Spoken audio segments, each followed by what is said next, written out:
Muy buenas. ¿Alguna vez nos hemos parado a pensar en la comunicación no como algo que simplemente hacemos, sino como una habilidad que se puede entrenar y perfeccionar? Y es que comunicar con intención es casi como tener un superpoder. Hoy precisamente vamos a ver cómo podemos empezar a dominarlo. Fijaos en esta cita del escritor Javier Marías, que lo resume de una forma brutal. El lenguaje no es solo un montón de palabras, es la herramienta con la que negociamos nuestra vida, con la que queremos, luchamos, convencemos. Cada día, sin darnos cuenta, la usamos para todo esto que él describe. Y aquí está la cuestión, claro. Una cosa es hablar y otra muy distinta es conseguir algo con lo que decimos. Entonces, ¿cómo se pasa de simplemente soltar palabras a comunicar de una forma realmente efectiva? Pues la respuesta está en conocer las herramientas que tenemos a nuestra disposición. Este va a ser nuestro recorrido de hoy. Primero, vamos a entender el porqué de las palabras. Después, abriremos una caja de herramientas con 5 instrumentos clave. Nos vamos a detener en 2 de ellos, la narración y la argumentación. Veremos cómo los grandes comunicadores las mezclan y para terminar, haremos un repaso de todo nuestro nuevo kit. Muy bien, pues vamos al lío. El primer paso para comunicar mejor es, sencillamente, ser conscientes de nuestro objetivo. No es lo mismo contarle una anécdota a un amigo que intentar convencer a alguien de que nuestra idea es la buena.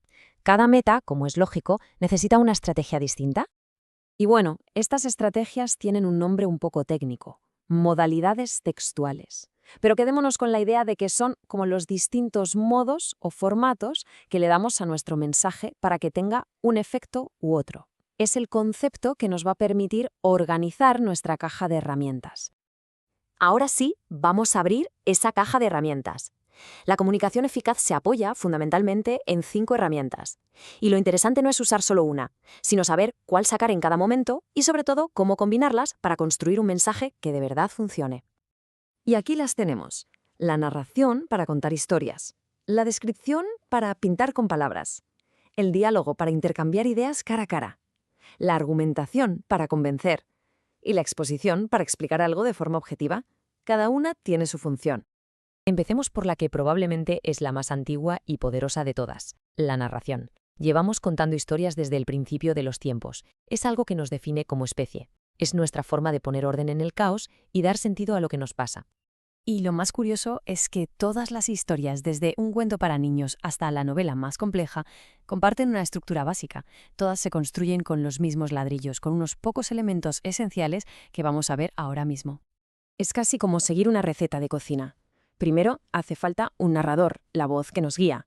Luego, unos personajes, que son los que viven la historia. Por supuesto, tiene que haber una acción, la trama, lo que pasa. Y por último, todo esto tiene que ocurrir en un tiempo y en un lugar concretos. Con estos 4 ingredientes ya tenemos una narración. ¿Y cómo podemos identificar una narración? Bueno, el propio lenguaje nos deja un montón de pistas. Si vemos que hay muchos verbos de acción, que se usan tiempos en pasado, como el pretérito perfecto simple, y que aparecen conectores como después, al día siguiente o en aquel castillo, pues blanco y en botella, estamos ante una narración. Vale, pues ahora cambiamos de tercio por completo. Si la narración lo que busca es contar algo, la argumentación lo que quiere es convencer. Aquí el juego es otro. Se trata de defender una idea y de persuadir a los demás para que la vean como válida. Ojo, porque un buen argumento no es simplemente soltar una opinión y ya está. No, tiene una estructura, una arquitectura. Todo empieza con una idea central, que llamamos la tesis, que es nuestra postura. Pero claro, esa tesis necesita unos buenos cimientos para no derrumbarse, y esos cimientos son los argumentos. Y esos cimientos, los argumentos, pueden ser de muchos tipos. A ver, podemos recurrir a lo que ha dicho un experto, poner un ejemplo que lo aclare todo, sacar datos y estadísticas, hacer una comparación con algo que todo el mundo entiende, apelar al sentido común o incluso tocar la fibra sensible. Un buen comunicador sabe mezclar varios de estos. Y aquí se ve clarísimo cómo cambia el lenguaje según el objetivo. En la narración es típico usar la tercera persona y verbos de acción en pasado. Pero en la argumentación nos vamos a la primera persona, con verbos como creo, opino, pienso, y aparecen adjetivos que dan una opinión, como esencial, injusto o necesario. Y con esto pasamos al siguiente nivel, porque en la vida real casi nunca encontramos un texto o un discurso que use una sola de estas herramientas en estado puro.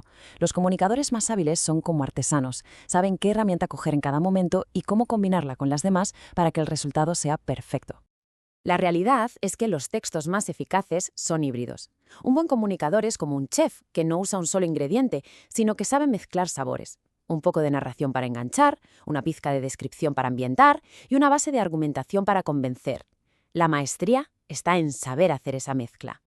Un ejemplo perfecto es una columna de opinión de un periódico. A primera vista, podríamos pensar que es pura argumentación.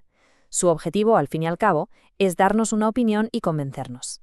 Pero si la miramos con lupa, veremos que hay mucho más ahí dentro. Vamos a desmontarla. Tiene una tesis central, claro, eso es la argumentación. Pero para ponernos en contexto, el autor usa la exposición, dándonos datos objetivos. Muy a menudo empieza con una pequeña historia personal, eso es narración pura, para captar nuestra atención. Y por supuesto usa un lenguaje potente para que nos imaginemos la situación, y eso es descripción, una mezcla magistral. Bueno, pues después de todo este recorrido, hemos pasado de ver la comunicación como algo que simplemente ocurre a entenderla como un oficio que tiene sus propias herramientas. Es el momento de ponerlo todo en orden y ver qué hemos aprendido. Si nos tenemos que quedar con una idea, que sea esta. El simple hecho de ser conscientes de estas 5 modalidades nos cambia por completo. No solo nos ayuda a construir mensajes más potentes, sino que también nos convierte en lectores y oyentes mucho más críticos, capaces de ver la intención que hay detrás de las palabras que nos llegan cada día. Así que la pregunta final queda en el aire. Con esta caja de herramientas a nuestra disposición, con la capacidad de narrar para conectar, de argumentar para persuadir, de exponer para clarificar, las posibilidades son infinitas. La cuestión ahora es, ¿qué vamos a construir con ellas?